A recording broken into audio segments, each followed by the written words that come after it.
book haul. Let's get on to it. These are the books that I have brought throughout January through to March. So the first one that I'm going to be talking to you about, or showing off, is Empire of the Damned by Jay Kristoff. I've already started reading it. I've gotten pretty much into like the the prelude, kind of setting up some things.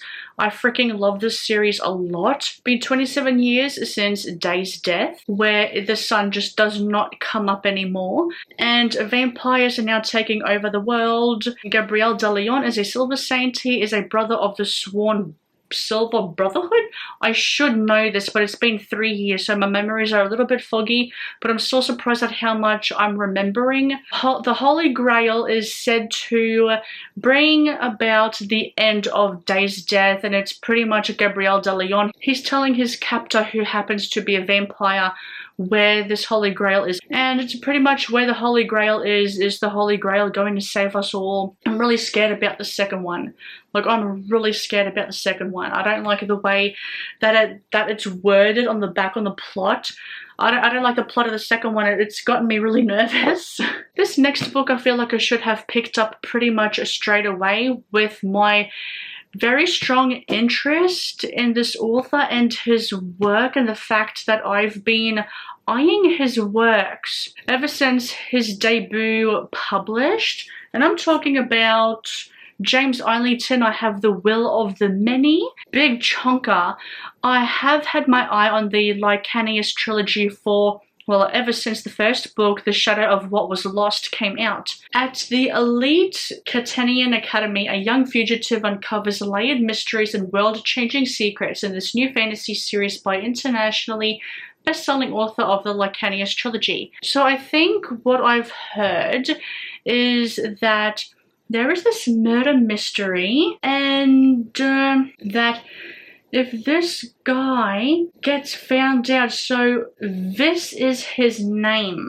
Oh wow, do I have to read to you everything in here? I probably should, shouldn't I? The Cantanan Republic, the hierarchy, may rule the world for now, but they do not know everything. I tell them my name is Vis Telemus. I tell them I was orphaned after a tragic accident 3 years ago, and that good fortune alone has led to my acceptance into their most prestigious school. I tell them that once I graduate, I will gladly join the rest of civilized society in allowing my strength, my drive, and my focus, what they call will, to be leashed away and added to the power of those above me, as millions already do, as all must eventually do. I tell them that I belong, and they believe me, but the truth is that I have been sent to the academy to find answers, to solve a murder, to search for an ancient weapon, to uncover secrets that may tear the Republic apart, and that I will never ever cede my will to the empire that executed my family. To survive, though, I will still have to rise through the academy's ranks.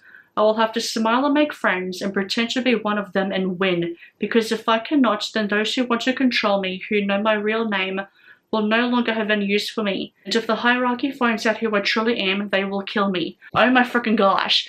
Whenever I've been in the bookshop, prior to purchasing this, I've been eyeballing it so much.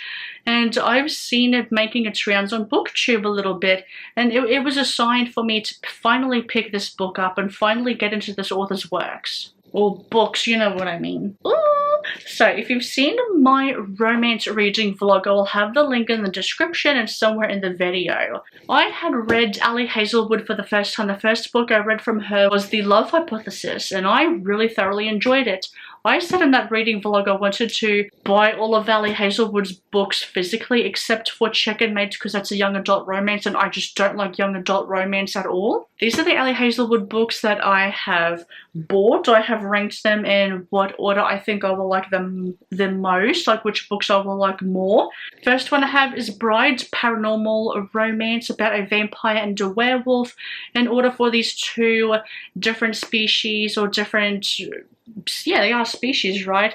Anyway, for the different societies to get along together, the vampire king, the vampire fella, has asked his daughter to marry the werewolf, the alpha werewolf, to bring peace to these two communities, to these two societies. Love, theoretically. This guy really gives me Nanami vibes from JJK. Jujutsu Kaisen. Oh my god, he gives me like major Nanami vibes, he really does. It's about a lady. She is a theoretical physicist. By day, she's an adjunct professor toiling away at grading labs and teaching thermodynamics. Oh my god, my saliva, I can't talk, I'm choking. By day, she's an adjunct professor toiling away at grading labs and teaching thermodynamics in the hopes of landing tenure. By other day, Elsie makes up for her non-existent paycheck by offering her services as a fake girlfriend. A fake dating trope, I think. Isn't it like a wedding? I think it's a wedding or something like that. Or maybe not. I don't know now, but I think this guy asks her to be his fake girlfriend for something. Loathe to Love You, these are just like short stories. I don't think they follow anyone that we know. They're just novellas and they're in just one book collection. And the last Ali Hazelwood book I have is Love on the Brain. I think she's in neuroengineering. Oh, she works in NASA. And Levi. That's the guy's name. It's giving me Levi Ackerman vibes. If I see the word Levi, I'm going to automatically think of him. I can't help it. He's attractive, tall, dark. Of course, he's tall. But you know, I've actually never found Ali Hazelwood's comparison between the female and male characters, with her being small, him being big, to be really bothersome to me, because it's not like it's constantly talked about all the time. I can count on one hand the amount of times that it was talked about in The Love Hypothesis. I think it was talked about 3, maybe 4 times. It was not a lot. But this guy's eyes are so green. Holy cow. Someone Else's Bucket List by Amy T. Matthews. I think it's like a sister relationship. An introverted young woman is saddled with fulfilling her late sister's final wish, completing her bucket list while millions of people follow along online. So, if my memory serves me correctly, it follows the sister, one of the sisters who I just told you is a bit of an introvert. Her other sister is a social media influencer. And she has leukemia. She ends up getting cancer. I think she passes away. And one final wish for this sister that passed away is for her other sister, Jodie. So the older sister, or the sister that died, Brie, the Instagram influencer, she wants to help her sister get out of her comfort zone a little bit. Her sister Jodie, the main character that we are following, doesn't really know what to do with her life anymore. Sadly, the sister passes away and they have a lot of medical debt. So I think the brains, oh, that's right. Okay. The first of many posts, I'm really struggling today, as you can tell, so I'm just going to read to you the plot of the book in the back because I just cannot summarize for the life of me today. Jodie Boyd is a shy and anxious 20-something, completely unsure of what to do with her life. Meanwhile, her older sister Brie is an adventurous, globe-trotting Instagram influencer with more than 1 million followers. Brie is the most alive person Jodie knows until her unfathomable, untimely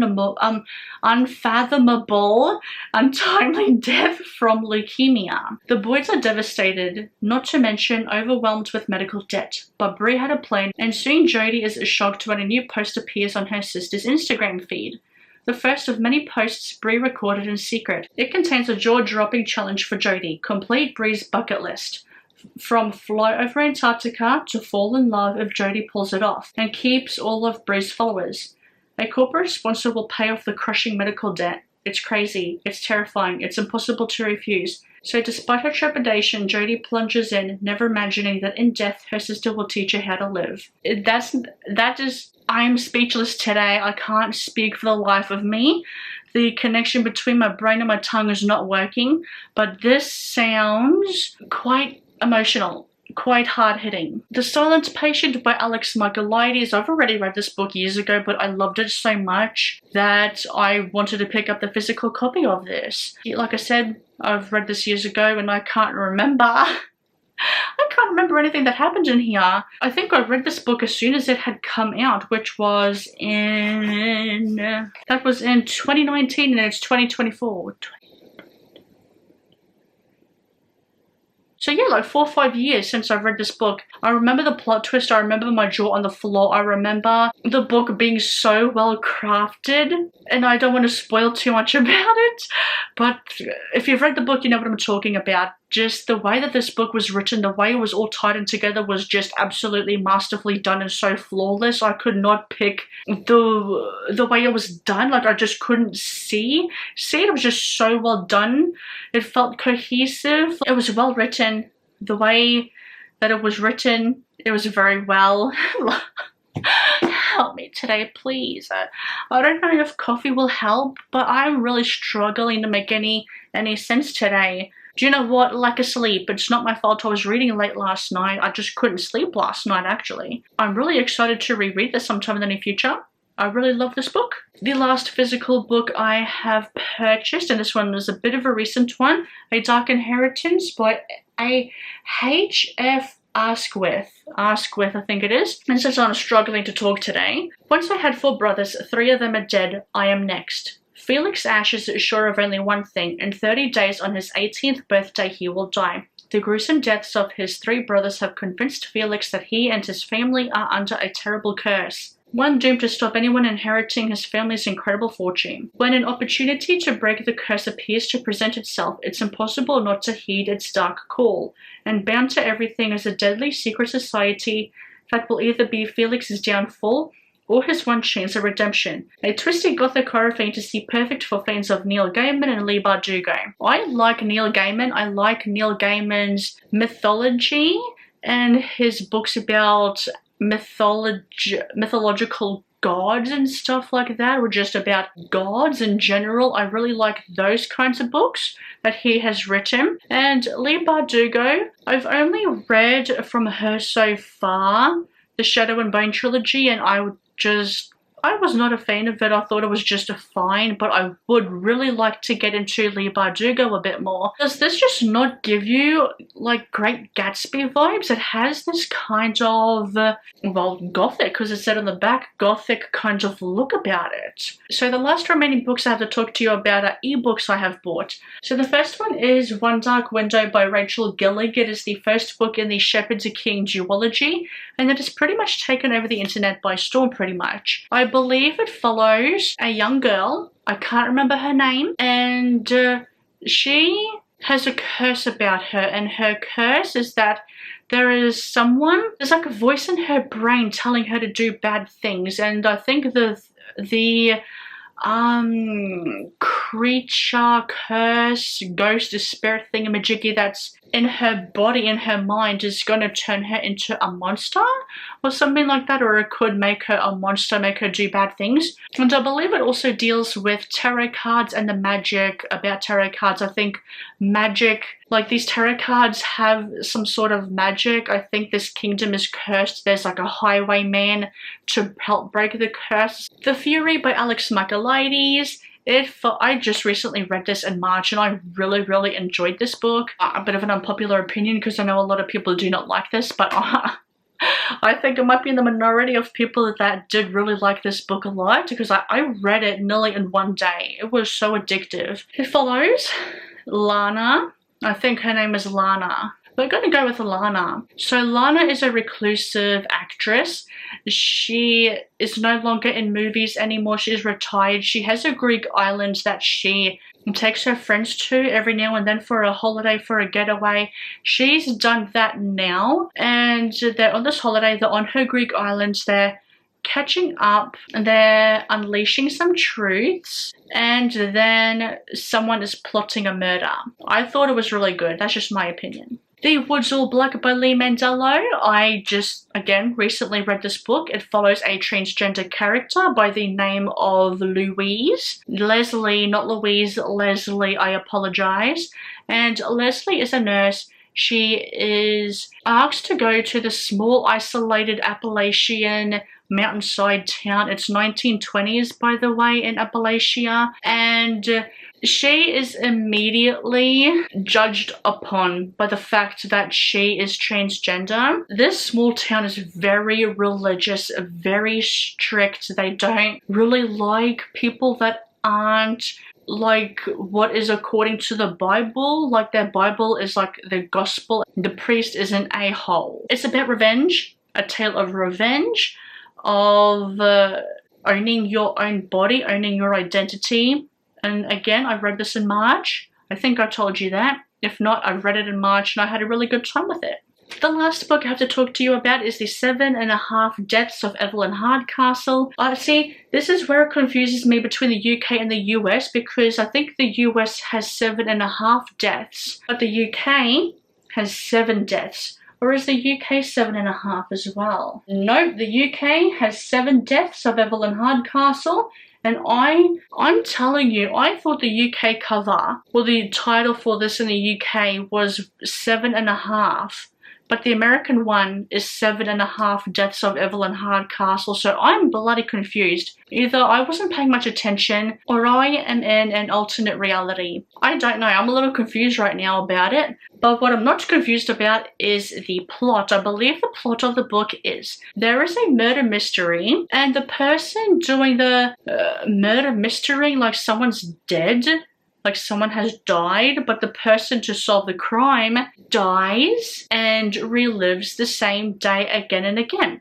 It's kind of like Groundhog Day and Happy Death Day, and I really, really liked Happy Death Day. Like, I love the movies. The second one was pretty good too, actually, and I'm hoping to have a really good time with it. I've had this on my radar for years as well. Thank you, everyone. I apologize for my non-existent brain today. I don't know. Those are the books. Happy reading to me and happy reading to you.